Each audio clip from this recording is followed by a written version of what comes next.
Hey everybody, this is Craig Garber. Welcome to Everyone Loves Guitar. Man, I am so excited to have Jace Everett with us today. He's a really great songwriter. He's funny as hell. As I said to him, he's got just the right amount of weird that this is going to be a really fun conversation. And he's a very smart guy. So we're here with Jace Everett. Couple of quick announcements. First of all, Mario Biffarali from Godin. Mario, you know, I also have a wall. There's a wing here named after Mario, Jace. I don't know how he's turned. Oh, really? Yeah, the Biffarali wing. Yeah, Mario, thanks. Hall. Yeah, Biffarali Hall. Yeah, thanks so much for connecting us. Also, make sure you go to everyonelovesguitar.com/subscribe and subscribe to the show. If you're watching us on YouTube, hit the little emoji that looks like a bell. That helps us get recommended with YouTube's algorithm. All right, Jace Everett. I'm going to give you a quick background. This guy is fucking very interesting. Dropped out of Belmont University to become a full-time musician. He moved to France, had a son, and then he dropped out of the music business for 5 years. Signed to MCA Records in 2003, then EMI Publishing the same year, excuse me. He then signed to Sony Nashville, where he made a proto-bro country album that flopped. But it had this song on there called Bad Things on it. And in 2008, HBO stumbled across Bad Things and made the song the theme to True Blood. And I don't know a person anywhere that's listened to or watched True Blood that hasn't sat and grooved to that song, because it's a perfect song. It's great. And I hope you got paid a fuck ton of money on it because you deserved it. Since then, Jace has made 6 full-length albums, an EP, and some scattered singles as an independent artist. He's toured all over the world. He's got 9 BMI awards, dozens of sync placements in film, TV, and ads. He's got cuts with artists from Nashville, Texas, Canada, Norway, Australia, and England. He's got 2 new records. Man, he puts out a ton of really good music, man. That's the thing. I went back and listened to this. He's a great writer. He's got 1 record he put out called Lost in the Flood, and he created that with Norwegian guitarist Amund Maarud. Did I get his name right? Amund Maarud. Yes, that. And an ambient record called YLEM. Both records are really great. He's an incredible songwriter. He's got an awesome voice. Dude, thank you so much. I'm really happy to hang with you today. Thanks so much for coming on the show. Yeah, I say we cut it there. That felt great. And, can only go downhill from here. Most of my insecurities have been sated for the day, and I'm just going to go hang out. Take a nap. Let's get some alcohol here, man. All right. You were born in Indiana, but you grew up in Texas. Why the move? My folks are nomads, to say the least, and for no discernible reason. Not in the military, not outlaws to my knowledge. My dad was in pharmaceutical sales when I was born in Evansville. They moved to Indianapolis for a while when he switched jobs. Then we moved to St. Louis for a while because he switched jobs. And then he decided, you know what? This was the 70s, and he was making 6 figures, and it was just crushing life. Wow. So he decided, instead of do that, what I'll do in 1979, at the beginning of one of the greatest recessions in American history, is I'll go down and get into the building business in Texas. Sorry, I'm not laughing. No, it's either laugh or cry. There's only 2 options. So see, what is the worst possible decision I can make? I'm going to take this hammer to hit myself in the dick every 15 minutes. So, so that's God. What we did. And then we entered a life of not abject poverty, but certainly economic discomfort for the remainder of my youth, but it was great. You know, my dad was tired of I get it from him. He doesn't like taking instruction. You know, he doesn't mind giving instruction, but really what he likes to do is collaborate with people he respects. And it turns out that he really respects craftsmen and laborers and, you know, people who get their hands dirty and make things, because that's who he is. Mm-hmm. And that's what he needed. And in the end, he wound up becoming quite successful. As I was in my 20s, he wound up having a really good, successful run before he retired. But so that's why we moved, is because my mom and dad they've been married for 50 years this year. Holy smokes, that's awesome, man. Isn't that great? And cool. they have lived in 26 houses. Wow. Wow. But man, 50 years of marriage, that's pretty. Hold on. My supervisor's at the door. Yeah. I'm in the middle of an interview. I'm in the middle of an interview. That's okay. Love you. There you go. You're well on your way to 50, Jace. I can tell. Yeah. Well, we started a little late, and I'm limping, so It's funny, when I met my wife, I said we got to get 50 years together, and it'll bring us to like both like really close to 80. You can do it, man. I think so. I think we can. Stay healthy. If she doesn't shoot me, we'll do it. Yeah. Yeah. All right. Divorce, to be fair, you'd still technically be married. Good point. Your bio said, and this is what I was interested in. You were a Bible-thumping sociopath for about 8 years. So I was curious, like, how did that come about? And then what happened that made you disconnect from that after 8 years? Well, I mean, obviously the sociopath part is hopefully just me trying to be cute. But yeah, I became a born-again Christian at the age of 10. Wow, that's heavy. Yeah.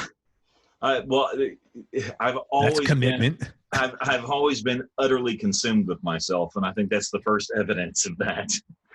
The level of ego to be 10 years old and determined that you desperately need Christ in your life because you're so reprehensible you're going to go to hell.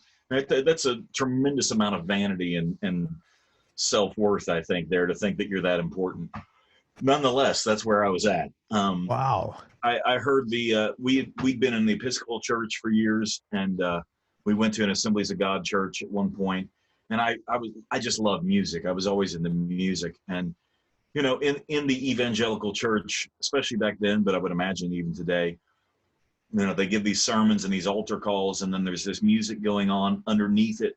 And just like if you watch a film without music, it's really difficult to emotionally connect to the film sometimes. Yeah, the underscore is so important, man. And people, yeah, you add that music, it's like, oh my God, this otherwise nebulous scene really, and that's what happens in these churches, and it's an amazingly effective device, and it worked on me like a charm. So I was the first cat down the aisle, man. I need me some Jesus, and wow. And I really got into it. I was redheaded. I was big for my age, buck-toothed. You know, people called me Howdy Doody. People called me Opie Taylor. You know, all the redheaded jokes, because this is the 80s, and, you know, being a redhead was still a thing. What? Well, let me interrupt you 1 second. If anybody's listening on audio and not video, this dude is like one of the best looking guys I've ever had on the show. So whatever happened, it reversed itself, dude. Let me tell you, you're a good looking guy. You're funny. But, you know, well, I mean, I think I aged into being palatable. You know, like as a preteen, there was all these angles and jutting things and asymmetry that were just like, what the fuck is wrong with that kid's head? You know, what's happening? And I got into a lot of fist fights. I was not, in my mind, I was not popular. I was profoundly insecure, and the evangelical church really gave me a venue to feel important, to feel valued, and to feel safe. And eventually I became very popular in my big youth group. I was the worship leader, and I was teaching classes. I was the cool kid. Yeah. And when you're at that age, you know, hungering for acceptance, that's a really great place to be. So, I wasn't the smartest kid in my youth group, but I was fairly clever, and I hung out with the smartest kids in my youth group, and we really got into theology, man. We dove into it. We were reading things that weren't just the Bible, you know, expositions of theology, and really digging into it and what it meant. And eventually that actual road is what brought me to the end of my pursuit of that faith, is I kind of came to a dead end in my theological exploration. And also I'd been exposed to a lot of people in the gay community via my mom's work. I had a lot of gay friends, you know, older people that were gay, that I knew to be just amazing people who were loving and kind and good people. And my church was exceptionally homophobic. So you started getting conflict of like, or questioning. Yeah, I totally get that. I was like, wait, some of these guys that are gay happen to really love God too. They're devout Christians. They're in these same-sex, partnerships, and they're faithful to one. They're doing great. They're good people. Yeah, they're great people. So that emotional conflict coupled with my theological confusion about, because I really knew the Bible at that time, and the more you know, the more disconcerting the Bible can be, in my estimation. So I went through I left the church and tried like hell to be an atheist. It turns out I didn't have enough faith for that. Because you really got to have a strong, to know that Jesus is Lord takes a lot of faith, and to know that there's no God takes just as much faith. I didn't have enough faith to be, what did you say? I didn't have enough faith to be an atheist. That's great. Well, it's an act of faith because it's, so I'm a devout agnostic, which means I wholeheartedly have no fucking idea. I still love Matthew 5 and do unto others as you wish to be done unto you, and love your neighbor and try not to be an asshole. Did you have brothers and sisters, or you're an only child? I've got an older sister. Where was she? Was she part of the whole religious thing that you went through? The irony is, no. She found it. My sister is exceptionally reserved, a very cautious person. And I'm a very incautious person like my father. And so we're very opposite of one another. And so when I was evangelical and speaking in tongues and all that jazz, she was like, y'all are weird, whatever. Today, my sister is an evangelical Christian, and works for a church. Now, she's an evangelical in a much more reserved manner than I was. She just happens to attend an evangelical church and is a devout Christian. She never got as nutty. She doesn't get as nutty about anything as I do about everything. So she's she's far more mature than me in many aspects. No, I get that though, because I always say I hate. I'm not a control freak, but I hate being told what to do. Just leave me be. I'm not really employable. Yeah. I understand where you're coming from. Totally. It's a very just like leave me alone kind of thing. Let me figure it out and I'll ask for help if I need it, but like just leave me be, sort of. Which can be a great asset in certain arenas and a great liability in others. Deficiency. Yeah, liability is the exact right word. And it has that lone wolf mentality has definitely, from a business standpoint, from a fiscal standpoint, it has harmed me more than helped me. Yeah. From a creative standpoint, I believe it has helped me more than harmed me. But finding that balance, and there's never stasis. I mean, you find that balance for a season in your life. For 3 months, you're really in balance. Then you're out of balance for 10 months. Then you have 2 months of balance, and hopefully those briefer moments when you're in balance is when it counts. Yeah, totally. I agree with you, because I'm always trying to get in balance, and I do it for a while, but it's not realistic. Life happens, man. Yeah, it really is. It really is. I'm glad you said that, because that's important, man. All right, thanks for sharing all that. That was pretty interesting. That was to your credit. I give you a lot of credit to pursue that with that kind of enthusiasm at such a young age, and then to unpursue it. I went through a whole wanting to burn the church down phase in my immaturity, but I definitely have my thoughts on theism in general that aren't necessarily positive, but they are my thoughts and not necessarily germane to everyone else's life. So gotcha. I try to keep them to myself outside of intimate relationships. Gotcha, man. Okay, so you also said during this time, Jace, you did not listen to any secular music. So my question was, how did that impact you, and what changed that all of a sudden you became open and very connected to this secular music? When I got my car, I started, listening to classic rock and things like that, and then buying the occasional cassette.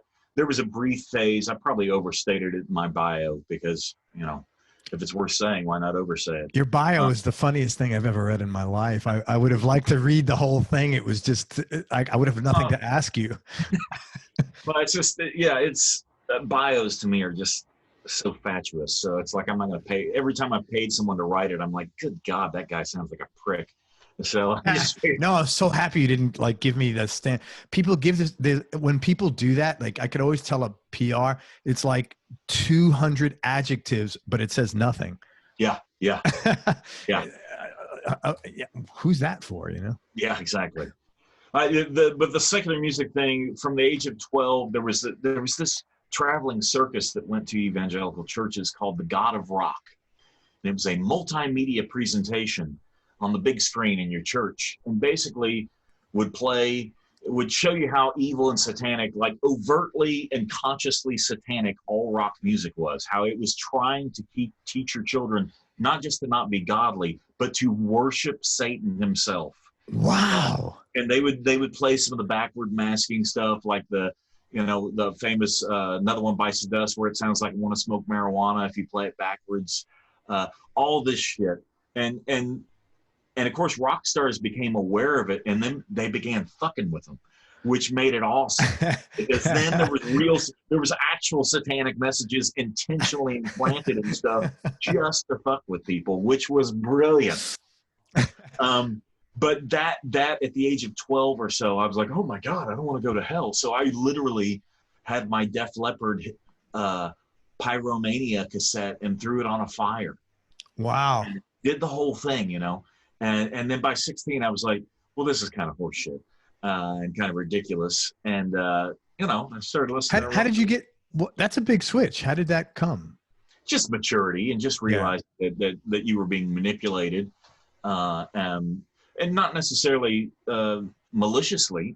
I think a lot of the people who preached some of the things that I wound up going against, I think they were earnest in their faith. I think the majority of them. There's always the hucksters out there doing it for the bread, but I think there are far fewer of those than most cynics would actually care to believe. I think a lot of people are true believers. No, I agree with you on that. I think so.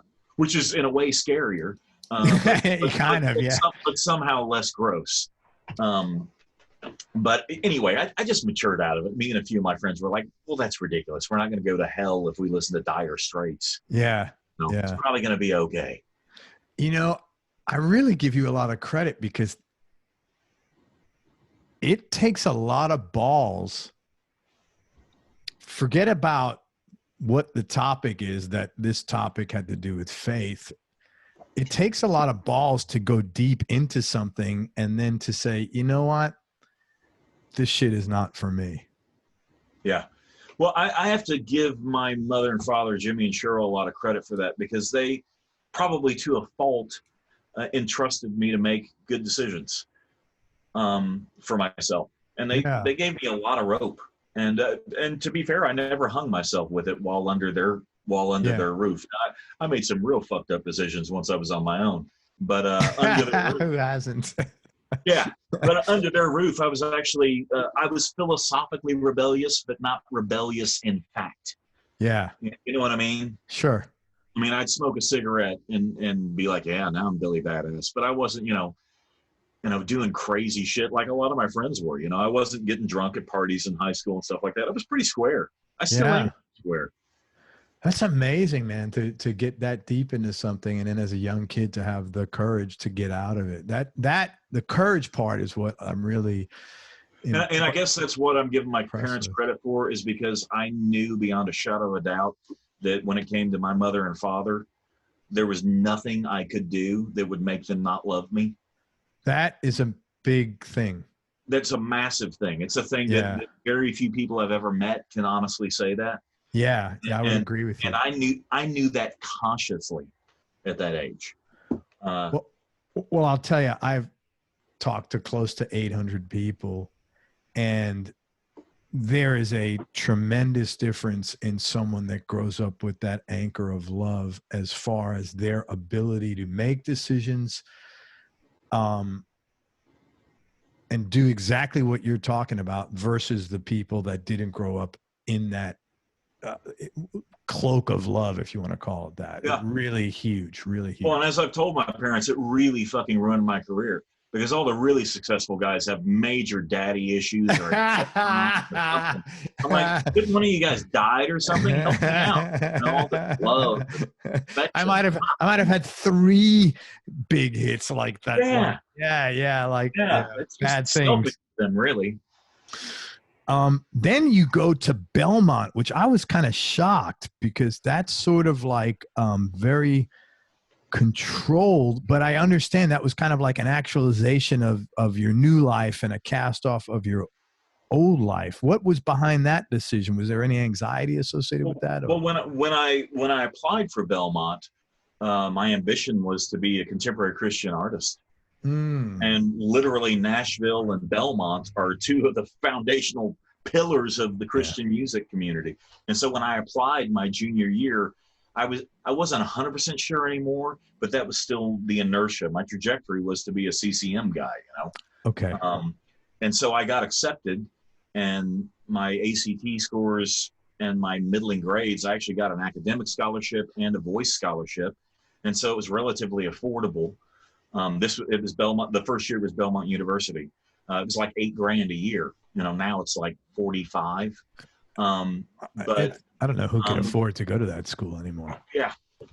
So I went, and I went as a commercial music major and realized quickly that was really dumb and very uninteresting, and was about to switch my English to an English lit major, and then had my first true regret, maybe my only true regret, is that I dropped out of university.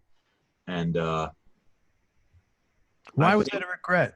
Why do you still regret that? Because if I had had the intellectual and emotional maturity at the time to realize I didn't want to study music, that I should have studied something else and done music, like my son has done. I think I would have really enjoyed the experience, and I would love to have that piece of paper, man. I think it's a real achievement when people get a university degree. That it's one of those achievements that can't be taken away from you. You know what I mean? Yeah. That you always have that, and I don't know that I ever would have done anything with it. But in the past few years, when the music business has gone down as far as being rewarding financially, I might have gone to teach high school part-time or something like that and really enjoyed it because I enjoy history. I enjoy literature. I enjoy things that I don't listen to much music. It's not something I do for pleasure very much at this point in my life. I'm more interested in reading history or watching a film or watching stand-up comedy. I just feel like it would have rounded me out a little bit better. The only reason I don't regret it is because that stupid decision led to my next stupid decision, which was knocking a girl up in France, which provided me with the light of my life, my beautiful 24-year-old son. Congratulations. That's cool. Is he here or is he in France? He's in Nashville. He was in France. That's great. He was born in Texas, 5 years in Texas. We divorced. His mother and I, who is still a dear friend. I love that woman to the end of the world. That's nice. We got divorced, and then he was in France for almost 10 years, and then he moved back here at like 14, 15. He's been here ever since. Is his mom here? Or if you don't have to answer that if you don't. Oh, his mom's in France. Okay, wow. That's pretty cool. Wow, holy shit, man. Okay. Sorry, I give really long answers, and to all your listeners who are like, cool, what about guitars, motherfucker? No, this show isn't about guitars. Don't worry about it, man. Then you dropped out of music for 5 years. What was that all about? Well, it was about having a baby and being 23 and this French wife that I barely knew. She was really just some girl I was hooking up with. Luckily, she comes from a really good family, and she's a good person. So we both had good family backgrounds, but man, we were kids. Yeah. She was a waitress. I was a bass player in a rock band. I mean, we were living like rock stars, living like hooligans. And, but neither one of us wanted to give up the baby. And, I was just like, you know what? I need to do the right thing. She was willing to move to Texas. So I came back, God bless nepotism. My dad had a company that was starting to do okay, so he gave me a job I was unqualified for, overpaid me to do it, and And I started a little dump truck company. I built a dump truck, had a Bobcat skid steer, and I was doing trash cleanup at job sites. And that's a good business, man. It was a great business. I was making six figures by the age of 26, 27 doing that. That's awesome. If I'd stayed in it, I'd be rich. But, if you stayed in it and just did songwriting on top of that on the side, or just gave it up entirely. I'm super fat and very wealthy. I'd probably be dead from diabetes already. So you were 23 when you had your son. I'm trying to think. I was like 26, and then my son out-stupided me. He had his daughter at 24. I'm like, Nick, you're supposed to break this. Yeah, my son turned 24 in April without a positive pregnancy test, and I was like, done. He's got 3 in physics. He's not a dad yet. I'm finished here. Yeah, right on, man. Right on. Okay, so that was because you basically dropped out of music to be like a responsible dad. Yeah, and it made me it made me a shitty husband filled with resentment and all that jazz. And of course, I put that on the relationship and on her, not on the boy. I just transferred it all to her, which was not fair and incorrect to do. But I was 27. I mean, how do you not do these things at that age? It's like a hopefully what I'm doing now is realizing that. So in the woman I'm married to today, try not to project my bullshit onto her. That's hopefully what I do with it. Well, chances are good you usually marry like I don't want to use the word up, but like a stronger person that won't put up with that anyway. Oh, that's definitely who I'm married to. Her bullshit-ometer is very sensitive. Right. So it serves everybody really well. Yeah. You're forced to act like a human being. Yeah. All right. So then you get signed to a record deal and a publishing deal. I was curious, like, how did that did someone see you playing, or were you co-writing songs with a successful writer or artist? That's two different things at the same time. It's pretty cool. After the divorce, I moved back to Nashville. I was like, well, guess what? I'll just pretend I'm 23 again and start this party over. And I was playing bass for a buddy of mine, Chris Respani, who's back in Texas now. But he moved up here to play with this cat. And he's like, hey, dude, we need a singing bass player that's a good hang. He's like, there's better bass players, but why don't you come up? I was like, thanks for the compliment. I'll be right there.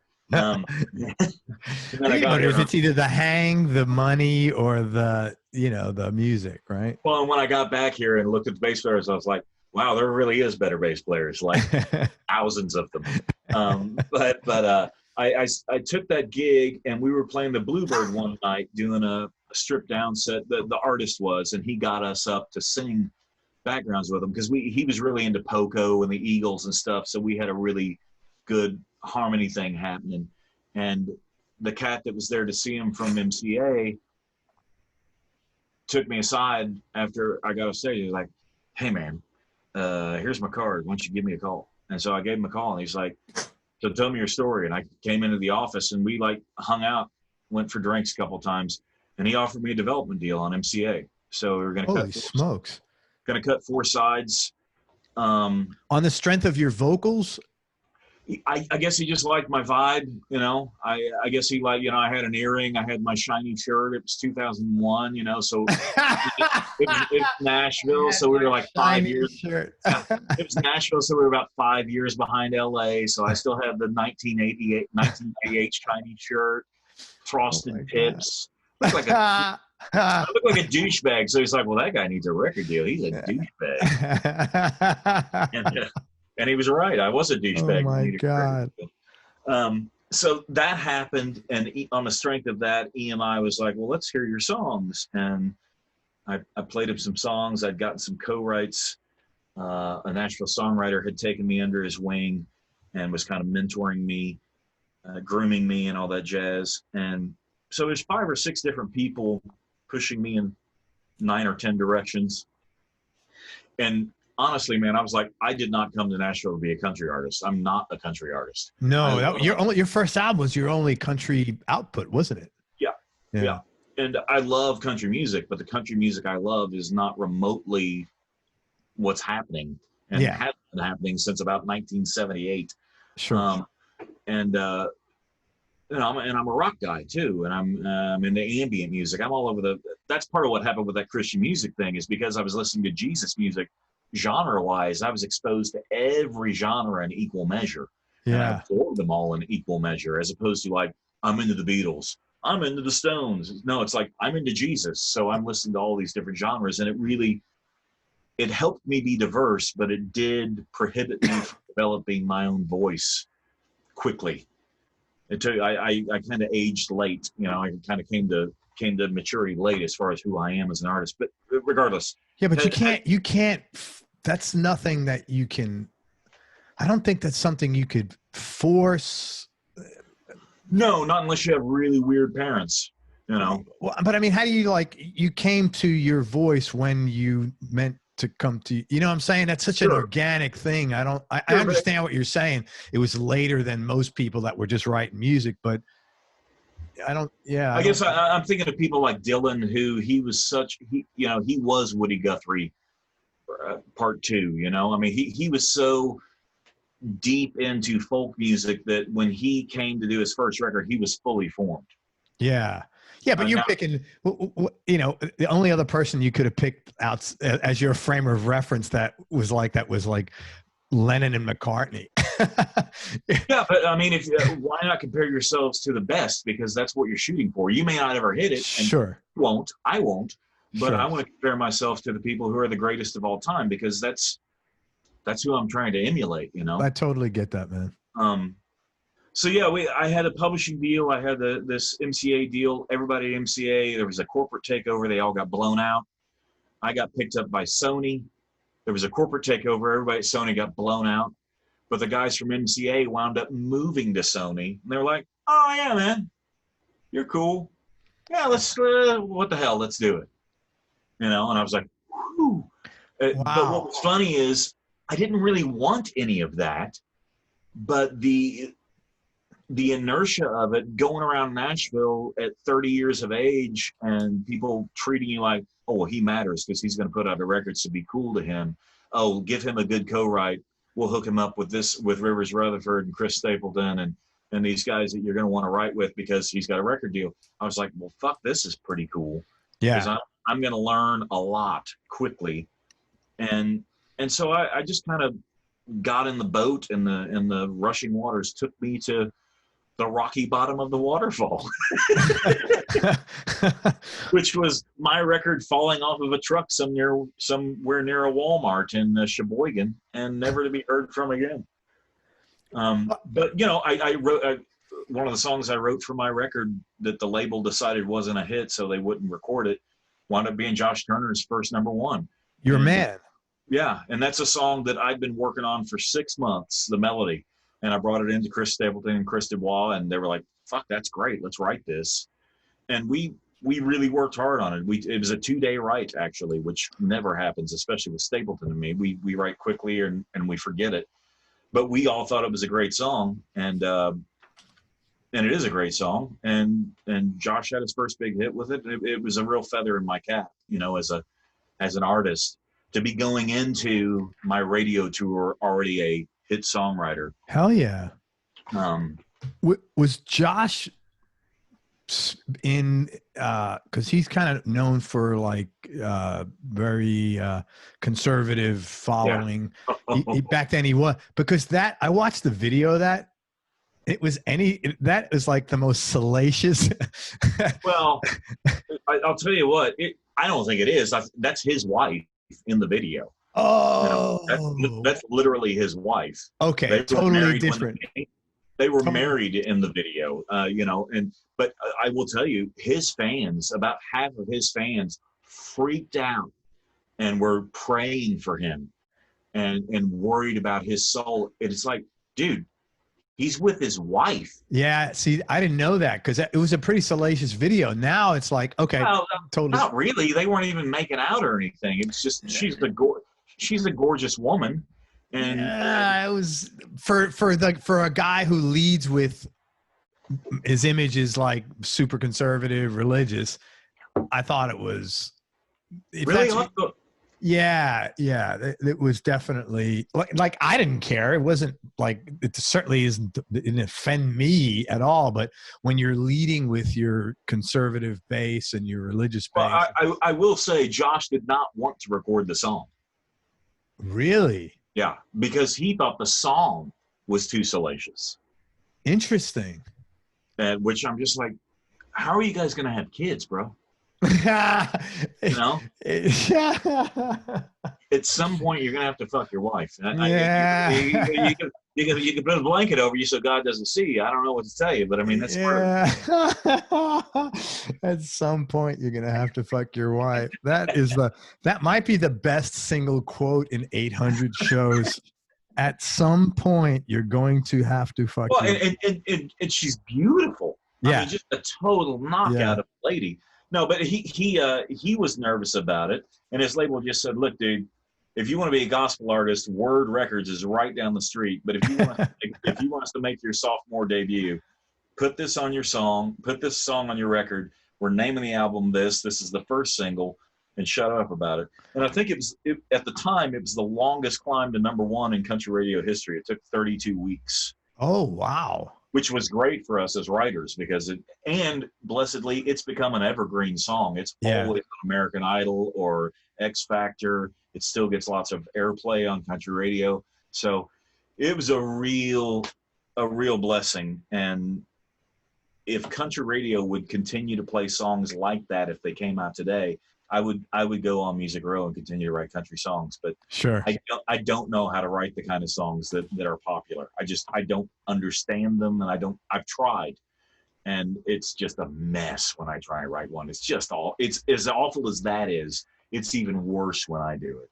I think you need to wear like a disco outfit and a cowboy hat, and then you're halfway there. I guess, man. I don't know. It's strange. It's a weird cultural phenomenon that I do not relate to. So, hey, I hope this is the only question I ask you that you've been asked a dozen times. How did HBO find Bad Things, and how did that change your life, good, bad, or otherwise, once they used that song? The reason they found it is that I had developed a relationship with a woman at iTunes in New York who became a fan specifically off that song. And we became friendly, and my management was in New York, so I was up there quite a bit. And she said, "Hey man, we do this thing called the iTunes Single of the Week every Tuesday. It's a giveaway of the song, but it'll really bring some attention to you. You think you want to do it? I'll ask your label." I was like, "Fuck yeah." And I was the first Nashville artist to do that. And the first Nashville artist to debut on iTunes with their record. Because they were really like, this digital thing may be a thing we should maybe look into. Always on the cutting edge, the major label, and especially in Nashville. But it became the iTunes free download. I played the Tonight Show like that week, the Leno Tonight Show out in LA, and like 300,000 people downloaded it. Crickets. Country radio wouldn't play it. Country radio didn't like me. They'd hear me speaking French to my son on the phone. This was the time when we were talking about freedom fries and banning French wine because of the Iraq War. So I was some kind of, fancy boy that spoke French. And I was like, yeah, that's fair. I am a fancy boy that speaks French. That's fine. Redneck. Right on, but anyway, the label dropped me in June of 2006, the record. After you had 300,000 downloads. But they weren't paid downloads, man. Yeah, but still something's going to. But there was a merger between Universal and Sony, or somebody in Sony. I don't, somebody bought somebody. All my guys got blown out. Joe Galani was running the show. Joe's a great record guy, has been a giant in the business. And he liked me. He's just like, I like you a lot, dude. It's just that there's two other artists on your label, Gretchen Wilson and Miranda Lambert, and they're both really starting to do well, and you're the next guy in line, and I got to let you go. And I was like, you know what? That's 100% fair. Yeah. Thanks for the memories. So that's 2006. I'm back to, I lose my publishing deal the next year because they're like, this guy's not going to get another deal. I'm back to playing bass in copy bands and, you know, driving by gun stores more slowly than is probably comfortable. And then 2008, man, I get a call from this cat in June, and he's like, hey man, there's this new TV show called True Blood. It's this vampire show, and we're thinking about using your song Bad Things in it. And your publishing deal is really weird in that even though you are not with them anymore, you have to sign off if we're going to use it. That's the one thing I put in my publishing deal. No one can use my music without my written permission. So like every time Your Man goes into X Factor or whatever, I get an email. And if I say no, it doesn't go. I've never said no once, but I always wanted to have them. But did you own the publishing or no? Or did they own? At the time, no. So you just got mechanicals from that? Not at the time. Not at the time, because I hadn't recouped at EMI. So okay. Your Man was edging me towards recoupment, but regardless, they had to get my written permission to use Bad Things. They sent me the first 2 episodes of the show. No score, no music. Oh, that's wild. I thought it was horrible. I was like, this show is the dumbest thing I've ever seen in my life. You know, because I was really into The Sopranos and The Wire. I was into like heady shit. And I was like, The Wire was pretty intense. I love that show. Yeah. And I was just like, this show is garbage. It's going to go nowhere. Fuck it. Use the song. Knock yourselves out. Yeah. Well, Alan Ball, it turns out, had been one of the 300,000 people who downloaded it. It was just on his hard drive somewhere. And when he was getting the show together, he told Gary Calamar, hey, man, I don't know who this cat is, but the vibe of this song is what I'm going for. It's Southern. It's swampy, it's dark, but it's also kind of tongue-in-cheek, and that's kind of what the show is going to be. Use this for now, we'll find something to replace it. So the company in Chicago that did the visuals, that did an astonishing job, I can't remember their name, and I should because I owe them a lot. They nailed those visuals to my song so perfectly that even when Gary was going to try and find a replacement, it was like, dude, we're done. This is perfect. It's a perfect song for that show. And they did perfect. They chopped off a minute of it in the middle, and the company that did those visuals, they're what made it happen. You know, so this is what I tell songwriters when they talk about, you know, how do you get to be successful? Work really hard and pray for luck, because look at all the dominoes that had to fall. Mm-hmm. None of which I pushed. None. I helped get it on iTunes. Okay. A relationship helped get it on iTunes. But iTunes was the platform at the time. They had this program on Tuesdays. Alan Ball randomly was a subscriber, got the song. This company in Chicago happened to just crush it. All these things had to happen for me to be a success. And it's really important for especially artists who aren't sidemen. It's a different thing if you're the main guy. If you're the main guy and you make it or you don't make it, just if you make it, be humble and know that you had something to do with it, but there's no way you're this big because you're such a badass. A lot of luck was involved. Conversely, if you don't make it, don't kill yourself over it, because you may be fantastic. You just didn't get some of the lucky breaks that other people got. So either way, try not to make it so much about yourself. You know what I mean? You thank you. And that is like, it's amazing. And this is why I love doing these interviews, is because there's a few situations where somebody handed someone a CD, but by and large, this is what happens. It's the universal karmic dominoes that fucking click, and all of a sudden, you know, it's like you falling into place. Well, and it makes sense. You think about your own birth. The fact that you exist is such a random, nothing to do with anything but this unbelievable mathematical formula that led to Craig. And and just for that, be like, shit, I'm the luckiest dude in the world just for being here. Well, just for being here and born in this country and not in like, two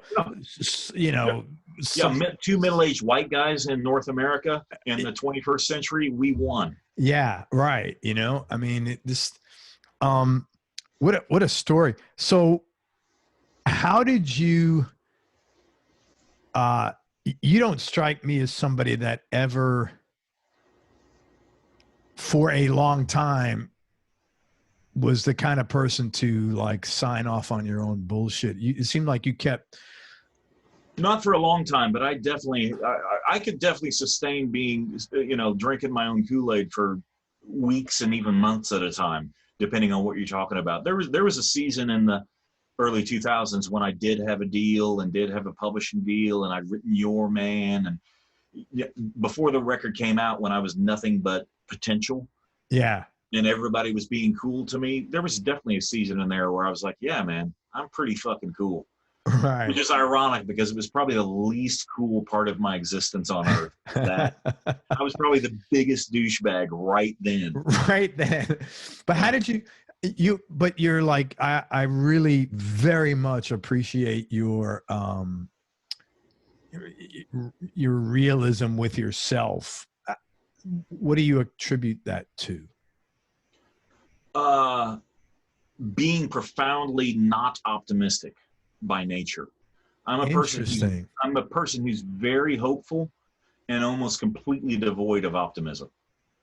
And I attribute that, again, going back to my childhood of knowing that in this unit everything's okay. Yeah. Outside of this unit, it's probably all fucked. Wow, interesting, man. And I say that because it's just how I perceive it. It's how I look around at the world and I'm like, wow, this is it's not on a good trajectory. Yeah, especially like in these times of like the last several years, which I think has been true in all times. Yeah, probably throughout human history. Yeah.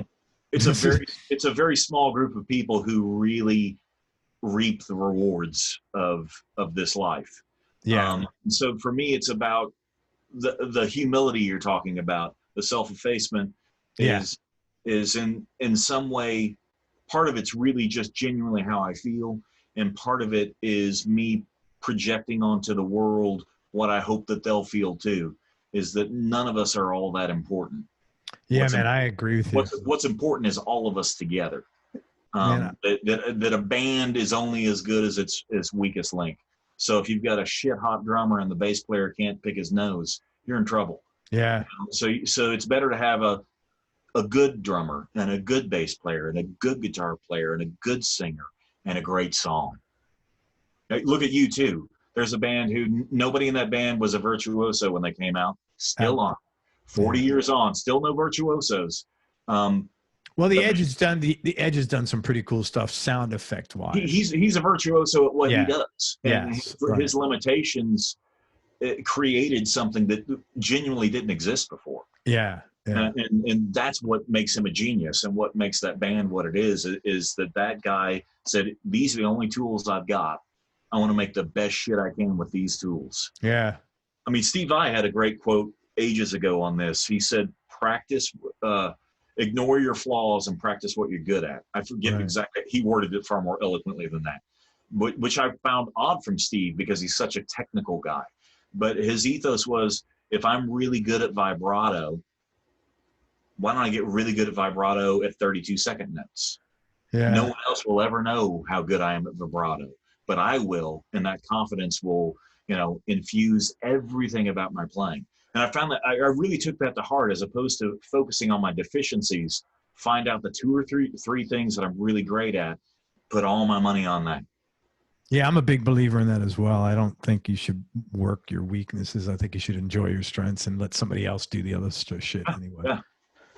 Who was that? JT Cornfloss who did most of the guitar work there? Ironically, no. Ironically, JT may not even be on that track. Holy shit! Who did the guitar work on? He is on that track, but I think he's muted. Because as you probably saw from my Instagram post, JT is the guy who finally got Bad Things to Be recorded the right way. JT. I didn't know that. Yeah, he passed away just a couple of weeks ago.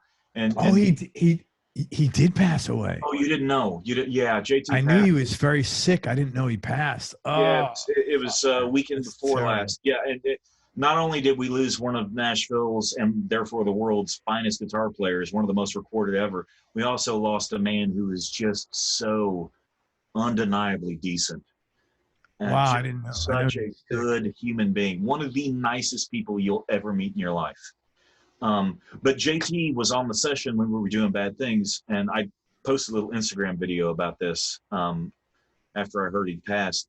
We tried recording it a couple of times, and it just kept missing the mark. So eventually I was like, told the producer, I was like, can I just play them my demo, which was me on guitar and bass and my drummer buddy? And it's a shit demo. It sounds like garbage. But it swings, and it's the vibe of the tune, the arrangement. And we listened to it down, and everybody's sitting around, and JT goes, well, why don't we just record it like the demo? Because that's how the song goes. And I was like, oh, okay. And they went in there and just boom. Who did the guitar on that? So the intro guitar, that that's a guy named Eric Borash, who is now famous as the guy behind Evo Customs guitar amps. In my mind, literally the best guitar amps on the planet. He was a live guitar player for me, he and Chris Responding. And he did that one night in rehearsal. And I was like, put a pin in that, Hoss. We're doing that from here on out. And so that became a part of the song. He overdubbed that. And then Chris Responding, he was just my pal who brought me up to Nashville. I shoehorned him onto the session, all these, triple scale session players, my buddy Chris. He's in the booth playing acoustic guitar, and the producer's just like, just let him have it. Yeah. Well, I got the engineer, Greg Droman, to allow me to take the session files home because I had a Pro Tools rig. And I said, just let my buddy Chris take a crack at some of these lead guitar parts because we weren't entirely happy with everything. Well, Chris, through a fucking Line 6 pod, played that guitar solo. He did that. What a fucking perfect. One take on his ASAT telly. That bend is him bending the neck. What a perfect solo. Yeah. I mean, you could not make that any better. The thing about Chris Responding, and nobody knows who he is outside of in Texas. He's doing really well. He's a great engineer, a great guitar player, a great keyboard player, a phenomenal bass player, a solid drummer, and just he's a brother of mine. I've got like 3 brothers in my life, and he is one of them. That is so cool, and that's so cool that you brought him along. I had to, man, because without him, I wouldn't have been there. I know, but the fact that you did that, it says an awful lot about you. As far as like in that peak moment, you didn't say like, "Hey, I'm here." You're like, "Hey, man, this guy got me here. Let's go together, brother." Yeah. Well, that's really cool. Well, and the other reason I did it is because, like you just said, you love that solo. Fuck the world loves that solo. Oh my God. I didn't bring him along just because I love him. I brought him along because I love him, and also he's a bad motherfucker. Yeah. So he may not work the way you cats work, but just give him 10 minutes. Leave him alone for just a minute. Let the man do what he does, and he wound up playing about 50% of the guitar solos on the record as overdub. That's so cool, man. At his house with no one present but himself. What a story, man. That's awesome. Yeah. Thank you for sharing that. Let's talk about your latest album, Lost in the Flood. I don't want to butcher his name, but how did you get hooked up with, you say it? Amund Maarud. Amund Maarud. How did you get hooked up with Amund? Because there is certainly no shortage of guitar players in Nashville. Absolutely, but there's no one in Nashville that plays like Amund Maarud. No one. He's in Finland or Norway? He's in Norway. He's just north of Oslo. He grew up on a farm, and but he was playing. Norway has, and Americans will laugh at this until they go to one. There's this massive blues circuit in Norway. Norwegians love blues music, and you're like, oh God, what's whiter than Norway? No, because I've talked to guys who've played Blues Fest in Norway, and I've interviewed a ton of guys from Northern Europe, the Netherlands, Sweden. There's some great music happening. And if you shut your eyes, it's like, holy shit, am I in Chicago? Right. Am I in Memphis? What's happening? Are we in Austin in 1979? And so Amund was playing the blues circuit at age 8. Wow. Yeah. and he's only, I think he's close to 10 years younger than me. I think he's 39, 9 years, I guess. But he was a blues like wonderkind, you know, all up into his 20s. But by his 20s, he was kind of fatigued, you know, and he was listening to the Black Keys. He was listening to Queens of the Stone Age. He was into some more avant-garde kind of stuff, and he started making records that were trying to fuse that together. I met him playing a festival over there. We kind of look alike. He's younger, so therefore you know what, man, it's funny, you kind of you're similar in look. It's quite funny. You're both like sort of like you know, hard, like, you know, we're fucking men. you both have that, because we're so not. You both I know, but I'm just saying you both have that, like, you know, I'm eating leather for breakfast. Yeah. You know, he's a little more macho. He's a little more macho than me. He did actually grow up on a farm, working a farm. But yeah, we a mutual friend of ours, a lady person, introduced us because she wanted a picture of us together with her between us. Do that. I'm gonna leave that right there. Yeah, just leave that there. That is as far as it went, I can assure you. But we met casually. I went and saw him play, and I was freaked out because his brother was on drums. He had a pretty good-sized band, a second guitar player, bass, some horns, a keyboard player, and it was music that I had never heard before. And his brother plays weirdly, and he plays weirdly, but he looks like he's dressed like a rock star, and he has all the moves, but his tone is just fucking America. And it just sounded like nothing I'd ever heard. And I was like, I want to be in a band with that guy. And that was cool. 2012. And by 2016, we finally had started playing some shows together and stuff. And we just became, he's another guy in my top three. He's my brother, you know. Our families we've been on like 3 family vacations together in Europe, our families. Oh, that's cool as hell. Yeah, so we're like really close. That's nice, man. And so we cut half of that record was cut live on the floor, writing it as we played it, this EP at his studio in Norway. And then the other half was done back and forth during this lockdown. Over the internet, you know, he'd send me tracks, I'd add to it, I'd send him tracks. There's one song where he's not on the track at all, but it's a song I started writing at his house in Norway. So I was like, fuck it, this goes on the project. Which song? I tell you, my favorite song is actually the opening song, "Bad as Me." Thank you. That was a fun one. Yeah. That's he and I on guitar. I play the dumb guitar up front. He plays the cool guitar that comes in after. It's a great song, man. I really dug it. And I also like the last song, Jesus on the Radio, man. Talk about that. That was written and recorded Easter Sunday, 2017. We played a show the night before in just south of Oslo. We drove back that night, stayed at his house, got up in the morning. We're at the studio by about 10:30 in the morning, and just had that do do do do do do do do do do do groove. And he was like, "Where do you want to go from here?" And I said, "Fucking nowhere. I want to stay right there for like 8 minutes if possible." And we started putting bits and bobs on it, you know.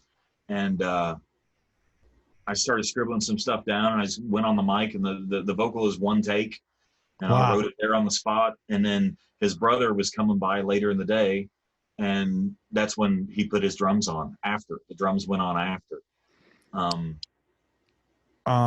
The lyrics of that are pretty cool. Tell me how I'm supposed to go and how I'm supposed to feel. I broke about 1,000 hearts. You got the only one I can't steal. That was pretty cool. What's the backstory to that? Well, it's Easter Sunday, man. I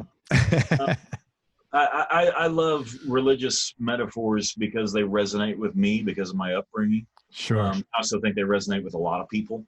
I think you're right. Except me, obviously. No. It's a very opaque lyric by design. It's meant to be hard to decipher, and I'm not probably going to give you the carrot you're looking for here, but it's a bit about how to resolve where you are, how you are, and who you are in the whole scheme of things.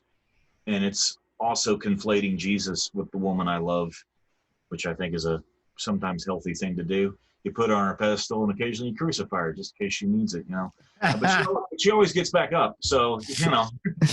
The whole song is kind of playing with all that stuff. It's but I'm rather loath to explain myself. No, that's cool, man. Now I'll ask you this one. You can pass on that or whatever. The first song, "Bad as Me." I'll drag my ass through broken glass to taste her salty skin. I'll sell my future, burn my last if she'll let me in again. That was pretty intense. I was just curious. Was that a real experience or? Sell my future, burn my past. Burn my past. Sorry. Yeah. That lyric too. I wrote that song playing that bass line, which is kind of that weird atonal, like what key are we in? And I sang that kind of live off the top of my head, those verses while I was playing it, just with a drum pattern that I'd created. And I think what it was just kind of that, it's just violent language about how much I would self-immolate to just be with her.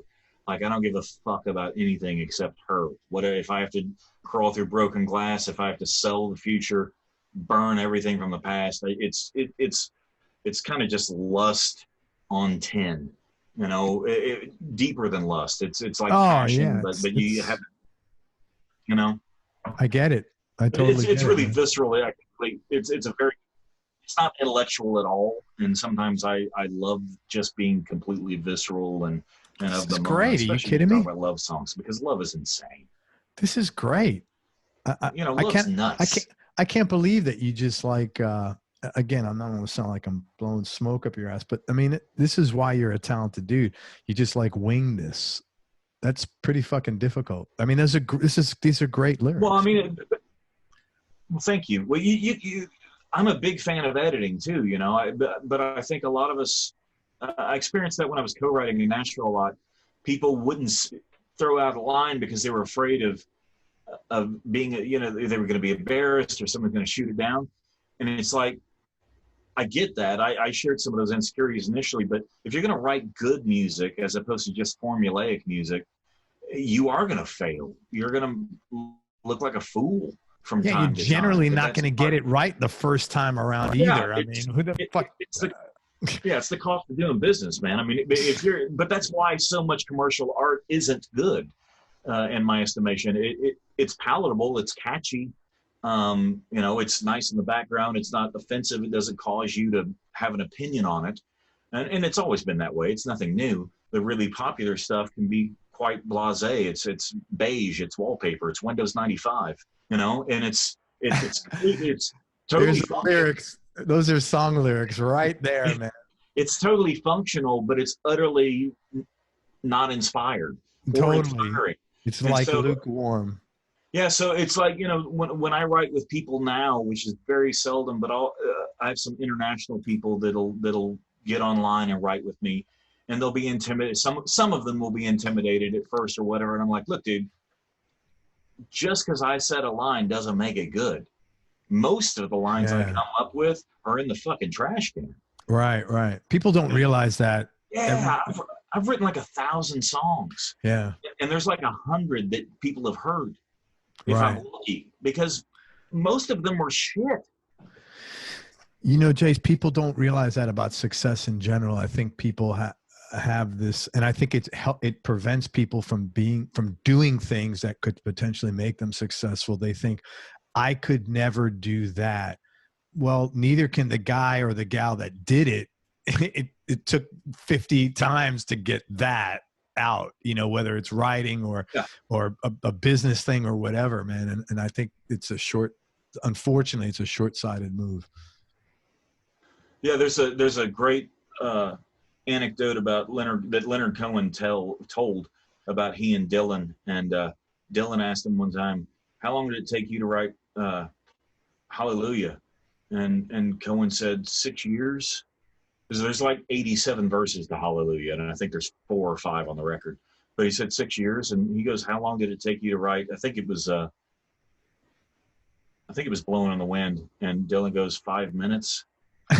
and that's the truth. It doesn't mean that one is better than the other. It just means the approach is different.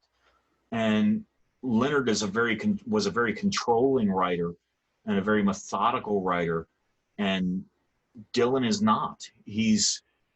Dylan's genius was just seat of the pants in the moment, and sometimes, most of the time, it was great, and occasionally it was crap. And Leonard would slave over a song for years, and it could still be a pile of shit at the end. Right. You know. The key is there is no formula, there is no approach. There is simply what works for you that day on that thing. You know, when you're talking about practicing arpeggios on guitar or the piano, there are some things you should do that are kind of according to Hoyle, unless they aren't. Because the way Stevie Ray Vaughan plays guitar is wrong. Unless you're Stevie Ray Vaughan, and then that's the only way to play the guitar, period.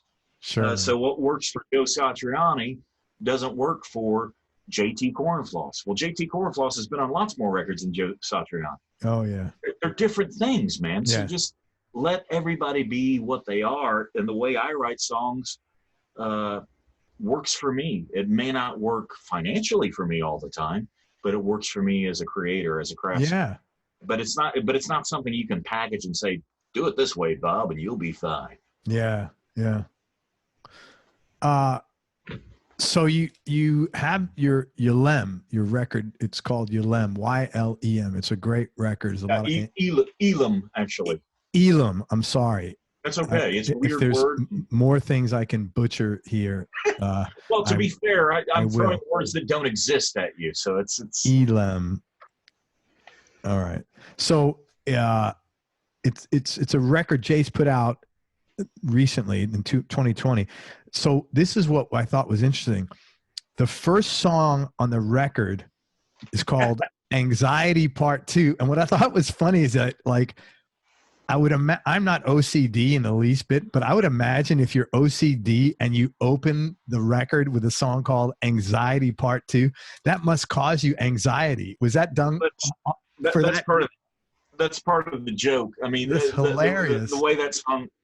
Yeah, because what happened was I actually, and I talk about this a lot, probably annoyingly so, but I suffer from depression and generalized anxiety, like diagnosed by a doctor. I'm on medication for that. I take 20 milligrams of a pill called medication called citalopram every day, and that really helps me. It doesn't numb me. It's not a true antidepressant. It doesn't change me. It just means that when the anxiety hits, which it still does, it's more manageable. Before I started taking that, I couldn't just do the breathing exercises or whatever to get to a good place.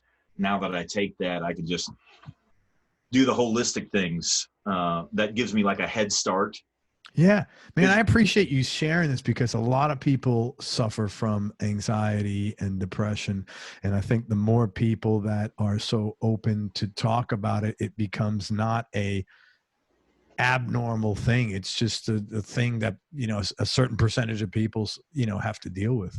Well, I spent a good 15 years trying to be macho, and I'm from Texas, and, you know, just, you know, don't be a puss, man. Just walk it off, walk through it. And eventually I just got to the place where it's like, you know what? I'm not man enough to do that, apparently. Well, you need help.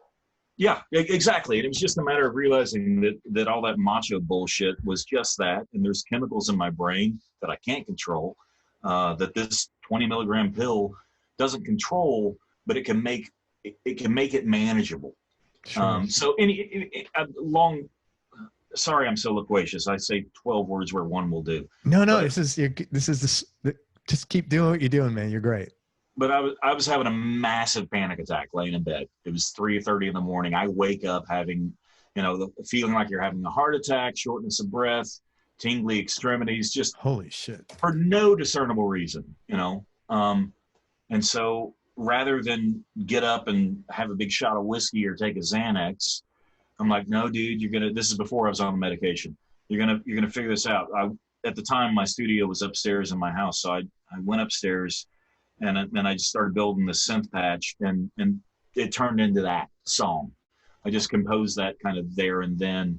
And I call it Anxiety Part 2 because it was like the second stage where I was still in the attack, but I was attacking the attack, and I was trying to force myself with these long harmonic stretches, you know, like going over the bar line, not playing to a click, not thinking about meter, just be like, no, dude, none of that matters. Everything's nebulous and amorphous, and just be here. And it kind of talked me out of it. Shortly after that, I got on the medication, and then I made the rest of the record after the medication. And what the record, so this is a fairly recent thing with you finding this medication. Treating. It's not a recent thing, but treating it. I think I believe it was February of 2018 that I started taking the medication.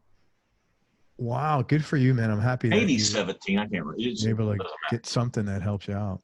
Yeah. It's been a life changer for sure.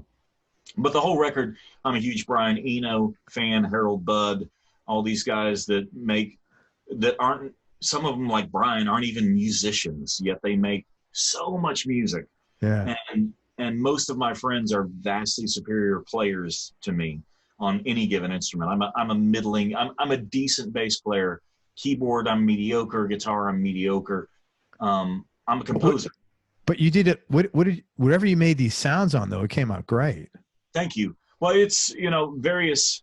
It was all in the box. It's all synthesizers that I would, you know, write my own patches and then treat them pretty heavily. And, you know, I study the Brian Eno stuff, so it's like, yeah, it's a DX7 patch, but then it was run through this guitar amp, and then it went into this pedal, and then they mic'd that guitar amp, and then they flipped the tape over backward. You know, all this stuff where it's like, it's not even recognizable now to what it initially started as. I really enjoy sound design in general. And the past couple of years, I've just been educating myself on it as kind of I don't play golf, you know, so this is what I waste my 4 hours a day on. Dude, the record is phenomenal. I mean, it is really, I really, really enjoyed it. You know, I'm not a guy to sit down and listen to ambient music, but I'm like, man, I can listen to this for sure now. Well, I think the key is to make it an EP, so it's not too long. I think, you know, about 20 minutes of ambient music is usually enough for most people. It was, I really dug it, man. It was very, I found it was actually very moving and melancholy at times, you know, which I like that kind of music, you know. It especially when it takes you out of that stage, you know, you're in it, but it brings you out of it, and it's very cathartic for me anyway when that happens. Yeah, my wife and I were talking about that the other day. When you're really sad, you go to listen to sad music. Funny, isn't it? You don't listen to happy music to get you out of it, because when you're really sad, you want to know that you're not alone. You want to know that there's someone else that feels just as shitty or maybe even worse than you. And so you go and listen to them, and it weirdly makes you feel better because it makes you feel less alone. Yeah.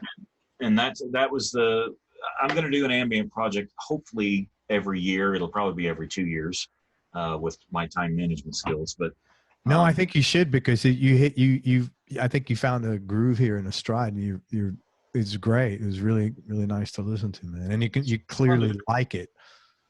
It's fun to do. Beyond bad things, how'd you get involved with licensing? Because of bad things, you know, it was the golden carrot where people were like, well, that was successful, let's call the guy. You know, so it's a double-edged sword in that to get another theme song will be difficult, if not impossible, because that one did so well, and that's fine. But people who want the thing I do, which tends to be melancholy, tends to be maybe a little spooky, a little dark, they'll come to me for stuff. I've had people ask me to write things for their project. Never once has one of those gone in that project, ironically. But everything it's so funny, man. I've had 4 people say, can you write something for this thing? We're looking for this kind of deal. Okay, I go and do it. Doesn't get in. But that song winds up getting placed elsewhere. I guess just because I'm thinking, you know, this is not about the song, it's about the visual. And so this, sonically and melodically and rhythmically, this needs to undergird. It's secondary. And so it's a different thing. To have a featured song in a show, you know, Your Man's been in a bunch of shows, and it's in there for the meet cute, the sexy time, you know. Yeah. But it's the sexy time. What are you, Borat? But, yeah, the sexy time with my wife. But that's a different vibe. Most of what I've gotten has been underscore kind of vibe. Even if there's a melody and a lyric to it, it's still underscore. There might be a voiceover going on, or they're going between scenes. And I will say, the most satisfying thing is to have another singer want to record one of your songs. That is cool. That's a huge ego boost. But the second coolest thing is to have one of your songs featured in something that's cool, that you're like, oh man, that's cool to be a part of that, you know, to have my music, for them to say, this thing that I've worked so hard on, I want your music to help support it. What shows have you been in that you felt they were really cool, that you felt like that? Oh God, don't ask me questions like that. I have to remember things. True Blood, obviously. I had tons of stuff in True Blood that wound up being really cool. There's and let me just clarify, because Jace is a stickler to this. It's, I want to do bad things with you, not I want to do bad things to you. So whatever happens in your house is none of my business, but that's the lyric. What's funny is the original lyric was to you for about 5 minutes. Really? And I realized, this sounds a little rapey. Because the impetus, because it's consensual now. If we're going to do with you, total different. Well, this is like the Dylan story. The song took like 10 minutes to write. There's nothing to it. It's 2 verses and no chorus. That's so funny. But the song initially was inspired because the guy I came up here to play bass for, he was fucking me around on my money, and he owed me money, and I was sitting there listening to a Steve Earle record. And I was playing along with it, and I took the Steve Earle song and made it minor instead of major. It's the exact groove, harmonic rhythm of this Steve Earle tune. People think I ripped off Chris Isaac. I totally ripped off Steve Earle, and I've told Steve that, and he was not impressed. Like, all right, man, what are we gonna do? But initially, it was me wanting to go kick this kid's ass about my money, and then I realized, I was like, this could be sexy, which would be cooler than macho. So why don't I go the sexy route? And that's when 2 became with. Yeah, that's pretty funny, man. We kind of went through this, but any low points, Jace, or dark periods you've had to deal with, and how'd you get through them? Most of them. Most of them. It's baseline dark with occasional blips of hope. I hear you, man. Baseline dark. Tell me one particular thing that you had to deal with that you were sort of like, you got something out of that. Oh man. Because you always, I mean, as much as it sucks, that's you get something out of the dark times. You don't, when everything's working smoothly, the lessons really are not there, unfortunately. Oh yeah, sure. Yeah, we learn from pain. We are just mammals after all. Losing just keep it on the obvious, losing the record deal and the publishing deal, consecutively, and feeling like things were about to really open up for me, and then everything just fell apart kind of overnight. And I was in a marriage that was profoundly unhappy, concurrent with that. And that was a really dark time. And kind of what brought me out of it before the True Blood thing happened is I booked a tour with a real hero of mine, a guy I'd written with a guy named Guy Clark, who's a famous Texas, Nashville singer-songwriter. He just passed away in, I think, 2017, May of 2017. And, but he was a real hero of mine and a very intimidating person. He was a big man, and he was a bit of a scary man. He was a heavy drinker, drugger, wild man, but also brilliant. And he had a UK tour coming up, and I was like, hey man, you need an opening act? He's like, well, shit, why not? Why don't you do it, son? And I got to go tour the UK opening for Guy Clark after I'd lost my deal and before True Blood. And that really, besides being a boon to my self-esteem, having Guy say, yeah, you're good enough.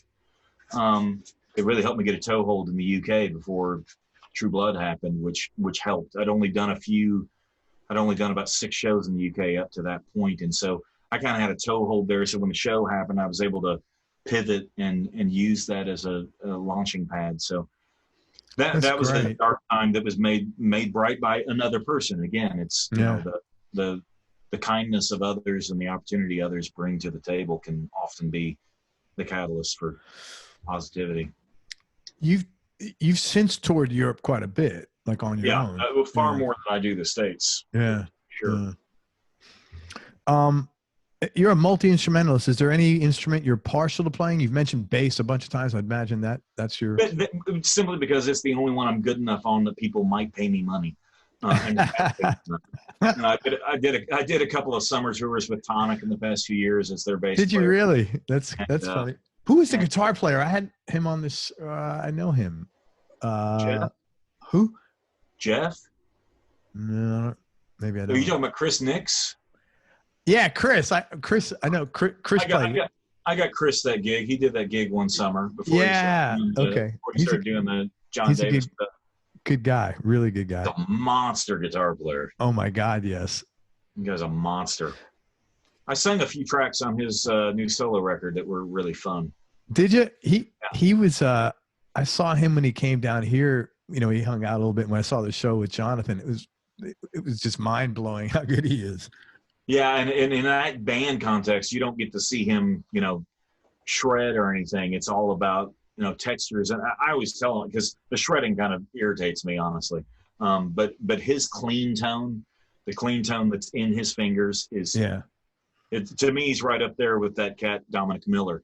From Sting. But Dominic Miller's clean tone, you know, it's a fucking mezza boogie he plays, but that clean tone of his is just crazy. And Chris is much the same way. His clean strat is one of the prettiest sounds that you'll hear.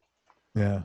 I've seen him do his solo stuff too with his Trip and the other guy, I can't think of his name. Yeah, the triplets. Yeah. Chris Nixon, the Power Triplets.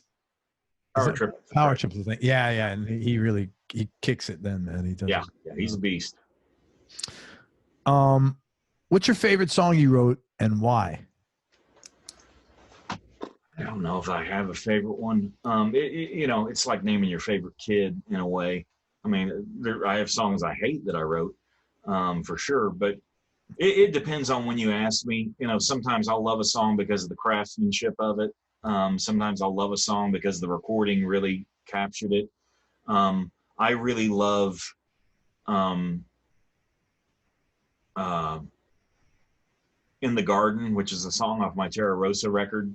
That's long and ponderous, and most people skip it. But it's that whole record is 11 songs based upon Bible stories, and that's the story of Adam and Eve, sung from Adam's standpoint, kind of in the garden. Kind of informed by a Mark Twain book and the Book of Genesis, and that one that whole record I'm probably most proud of as a lyricist. I did some high wire work on that whole album. And pretty much wrote most of it alone. And it's definitely, I think it's probably my best writing recording. And that's what, 2012, 2013? 2013, Terra Rosa. Guess I better get back to work. Tell me your top 3 Desert Island discs, Jace. No particular order and just for now. Abattoir Blues, Lyre of Orpheus by Nick Cave and the Bad Seeds. Songs of Love and Hate by Leonard Cohen, and Apollo, Atmospheres and Soundtracks by Brian Eno and Dan Lanois. Dude, that was very, very specific. Very. Did you write that down last night or something like that? No, you know, you always get asked that question, and I've always had different answers. But the truth is, if I only had 3 records to listen to from now until my death, those are broad enough, long enough, and diverse enough that I wouldn't kill myself immediately.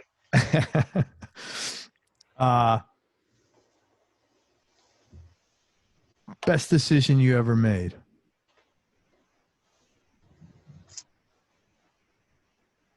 Choosing to be a father as opposed to just a sperm donor. You know? I do understand that, man. I've got a stepdaughter now that I also make that choice with, and it's definitely the most rewarding and the most important choice that I've ever made for me. And I'll tell you something. My older son is 30, and I had a birthday recently. They came over, and he gave me a card, and I just totally broke down when I read what he wrote, and I just went over, gave him a hug. He goes, "Dad, I love you, man." And you know, fatherhood, as you know, is kind of a thankless job. Parenthood, you know. And I was just so happy to know I got it right, or I got this part of it right. And it was so rewarding for me to know that, you know. Yeah, watching your kid succeed at something to me is just, I mean, my son just bought his first house last week. Wow, that's phenomenal. And I have mixed emotions about it because of the specifics of everything. I have my concerns about it, per se. At the same time, he can afford it. He didn't buy a show place. He bought something that was reasonable. It's going to be a great long-term investment. He doesn't have a kid on the way. He's not married. Basically, he's way ahead of where I was at the same age, which is thank God. That's the metric. Yeah. If your child is doing better than you were, you are crushing it. Mm. I agree with you that, man. So yeah, it is a tough gig, but man, isn't everything worth a fuck really hard? Oh yeah, absolutely. But to get that, and because I had such a bad childhood, and I'm always like, you know, like, please just don't let me fuck this up. I want to just do better, you know. And were you worried that you wouldn't know? Were you worried that you wouldn't know how to be a parent because maybe you didn't have a good example? That's a very interesting question. That's a really good question. I read so many books on parenting because I had to get educated on it somehow, you know, and that's kind of lame that you have to read a book how to be a dad, but I really read it more like to find out subtle things, you know. Was I worried? I don't think I had the time to worry. I always took that, and I was talking to my son about this, I felt that responsibility of fatherhood was so heavy, probably because it was like I didn't know what I was doing naturally, but I took that thing so seriously, and somehow, and I know I made mistakes along the way, but somehow my intentions carried through. So I don't know how to answer. I'm not avoiding. No, you don't have to, buddy. Question. It's a good question. It's not a binary question, or it requires a binary answer. I mean, it's just, you know, I know mistakes my dad and my mother made in raising me, and I tried not to repeat those. And yet I know I repeated any number of things because the flaws that I have, I see many of those flaws in my son. And so your son, yeah. Some of that's genetic, and some of that's because I didn't teach him better, you know? Yeah, right. But yeah, I mean, you get for your son to come over and say, "Dad, I love you, man."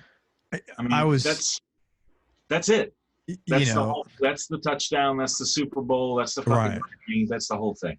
Yeah, because I was just blown away what he wrote. Because of course I feel this way, Dad. I mean, I love you, and I was like, oh my God, I was just broke down, man. I wasn't prepared for that. And it just meant a lot to me. I felt good about us, but I felt good that, man, all that work and responsibility, I guess, you know, I felt good about it, you know, that it paid off a little bit. That's good, man. It's a mitzvah. What's that? It's a mitzvah. Most important things you've learned about yourself. God. that's a long list and growing daily. That my perception of what I said, what I communicated is not necessarily related to what I actually said and what I communicated to the people who received it. Gotcha. That's something I know that's a shitty, complicated answer, but basically what I'm saying is just because I think I told you to go over there and grab a glass of water, you might have heard something like, "Hey, asshole, go get that glass of water, you piece of shit." and I'm like, "What are you talking about? I didn't say that." Right. Sure, it sounded like that, pal. So I've had to learn that about myself, that I can come off a lot less loving and charming than I think I am.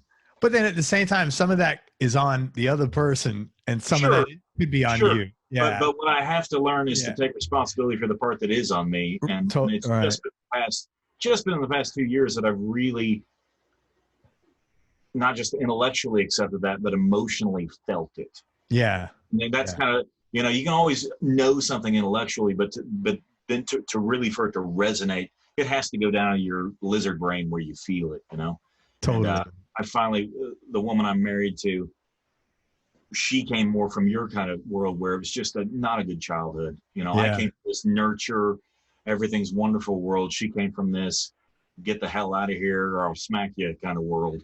And so her way to move through the world and my way to move through the world can really come at loggerheads. And because I come from all this love and sweetness, I assume that's all I'm emanating. Yeah, I totally get that. Because I'm very alpha male too. And so I can come off as a real fucking prick to the person I love most on this planet. I totally get that, man. We've worked through stuff like that, my wife and I, over 28 years.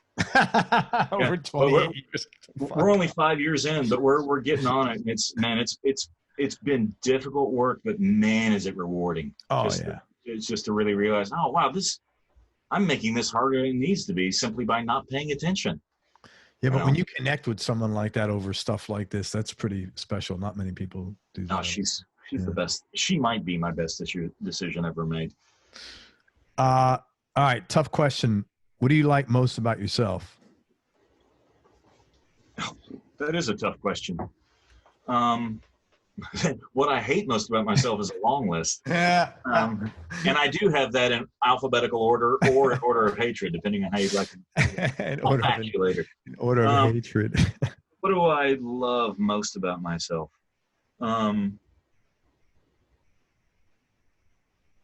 God. I'll say this because it's not something that I've done. It's just something that's in me that I worked on not at all. This is not something I've evolved to. It's how I came into the world. I get it. I forgive very easily. I have a really quick temper, but I can forgive somebody whether they ask me to or not without breaking a sweat. And again, that's not some enlightened position I hold. It's just that's good for you. Yeah, it's just in my DNA, and it saves a lot of mental jewelry being carried around of all this bitterness and resentment. I just don't have that. No, that's fantastic. That's really good for you. Do you have any hobbies outside of music? Man, I was playing soccer with my son up for a while there, and of course blew out my knee a few weeks ago. I don't that are really qualified as hobbies. I love what you and I are doing. I've got friends in England and Norway and Australia and here in the States where the one thing that's happened during this COVID that's been good for me is I'm getting to have one-on-ones with people I love like this that are in a way kind of more intimate than if we were in the same room together because there's no distractions. We're like, no, this is our time, so let's do it. I love that. I do love reading books a lot. I know that's boring. I know that's boring. It's like, it's not a hobby, you fucking nerd. But for me it is. I've got kids, so most of my hobby time is spent being a dad. Right. Favorite place you traveled? France. I mean, I've been all over the world and I could live in France tomorrow. Really? Yeah. What do you like most about it? The food, the culture, and specifically, I mean the south of France. I don't mean Paris, although I love going to Paris, but I love the south of France. The people are a little more warm, a little less of the stereotypical snobby French. Sure. The French really aren't snobby. They're just exceptionally direct. Germans are very direct too. Europeans in general, besides the Brits, besides the Brits, my wife's from England. I go there and they're like horrified at the shit that comes out of my mouth, and I'm like totally mellow now, man. Yeah. Well, you're hanging out with the wrong Brits. The next time you're over, I'll tell you to hang out with. They love the shit that came out of your mouth. But yeah, I love Western Europe in general, and Greece, Spain, Italy, the Scandinavian countries, Ireland, Scotland. I fucking love Scotland. But if I had to live somewhere, I'd probably pick the south of France. South of France. That's cool, man. Just two more questions. Toughest decision you had to make or most difficult thing you had to do, Jace? Oh, God, I don't know. That's hard. Probably my second divorce. Oh, you've had two. Yeah, I'm a third time's a charm, Hoss. Fuck, man. Yeah. Holy shit. I'm not afraid of commitment. Or at least making them. Oh my God. Yeah, that's gotta be a tough one, man. That one was brutal and painfully expensive. Oh man, I'm sorry you got to go through that. Oh God. I'm sorry we both had to go through it, Yeah, man. And the last question, man, I just want to thank you very much for being so cool, so nice, and so open, and just a really easy guy to talk to. And thank you so much for your time. Yeah, well, and forgive me for this is probably 3.5 hours long, so you may have to break it into, No, it's interesting. It's only bad if it's boring. It's like a song. How long does a song need to be? Well, as long as it needs to be. If it's not starts going south, it's probably too long. Well, I apologize to your listeners for being a bloviating asshat, but it's no. Biggest change in your personality over the last 10 years, and how much of that has been intentional and how much has just been a natural part of aging? I think it's mostly a natural thing. I am this may sound a little weird, so forgive me, but I have historically been very driven by my appetites, whatever those appetites might be. And those appetites tended towards the fairer sex. And that has dissipated by choice. Definitely, it was definitely a desire for it to dissipate, and I think being 48 has helped it dissipate. But yeah, I'm just not so obsessed with charming every woman I run across throughout the day. It's just some insecurity on my end that I just felt the need that all the girls should like old Jace, whether they needed to or not. I think they should. You're a fucking hit songwriter. You're a good looking dude. I've never had that problem. Let me tell you, I'm one of those guys and my wife is gorgeous, but it was my personality, believe me. But I think everybody should like Jace. So, I appreciate liking me is fine, but needing different people's approval to bolster my self-image is not exactly healthful. So. Hey, somebody loves you long time. Man, let me tell people what you got going on, and because I want people to listen to your music. All right. First of all, you probably know Jace from writing the song Bad Things. In general, he is an amazing songwriter. This guy is a very talented guy. I would not say it if it wasn't true. He's really a great songwriter. His got 2 recent records. I'd go through his whole catalog. That's what I did. I really enjoyed it. Let me just make sure. I'm going to look for Amund's. Jace Everett and Amund Maarud. Amund Maarud. But Amund Maarud. I mean, I only wrote it down. There you go. Nailed it. 100%. Amund Maarud. And it's called Lost in the Flood. It's a great record, man. It's a very cool record. I love the song Bad As Me. Jesus on the Radio is good. Cold Dry. There's a bunch of great songs in there that I really genuinely enjoyed. And I would also check out YLEM, which is his Ambient record that he just released. It's got 7 tracks on it, and the first one's called Anxiety Part 2. Everything about the record's cool. Even the cover is kind of like ambient. And I hope you come out with some more ambient music. He's also got some great singles. Dig It Up was a single that came out last year. Woke Up in This Town came out last year. Love's Not What We Do. And I think Jay said they're all from Dust and Dirt. Yeah, the last 2 are from Dust and Dirt. It's kind of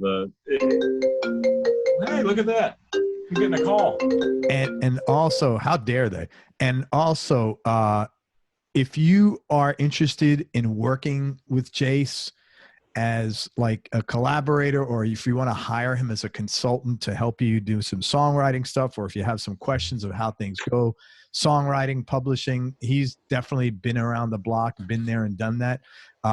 You can work with him. Go to his website at Jace Everett, JACEEVERETT.com, and you can contact him there. I will ask you to please be specific, respect his time. You know, if you've got some stuff that you're looking to work on, send a link and, you know, hey, here's what I like about what you're doing and why I think you'd help me. Just because if you give him some information, he can come back and make a logical conclusion and decision with you, and have another question to say, hey, well, how about this? You know, whatever, to get some dialogue going, you know, that would be really good. And it's not every day you could work with Jace Everett. So, and that's right. He is, you know, every other day sick in his stomach listening to me promote him, but too bad. I'm only saying it because it's true. Anything else, man, that I forgot or missed, or anything else? Man, I think we covered more than we needed to. But I sincerely, I've enjoyed listening to you and watching. I've watched 3 or 4 of the shows you put on YouTube, and I've listened to even more than that. And it's really cool what you're doing, man.